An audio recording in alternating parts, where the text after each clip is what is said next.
কই গো, ওরে আর কতক্ষণ ঘুম হবে? সকাল তো হয়ে গেল। সে কি গিন্নি, সকাল? তোমাকে যে আমি কতবার বললাম আমাকে বিকেলে ডেকে দেবে। বলি কবেকার বিকেল? গতকালে না আজকে? তোমার বুদ্ধিতে কি বলে গিন্নি? আমার বুদ্ধি নিয়ে কথা বলো, আগে নিজের ঘুমকে দেখো। গতকাল বিকেল থেকে ডেকে ডেকে গলা ব্যথা হয়ে গেল, কিন্তু ওনার ঘুম আর ভাঙে না। হতেই পারে না। পারে না? ওদিকে কাণ্ড দেখো, রাতের খাবার পর্যন্ত পড়ে আছে।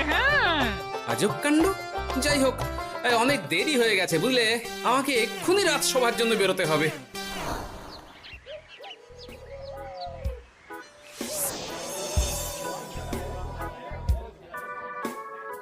বাবা,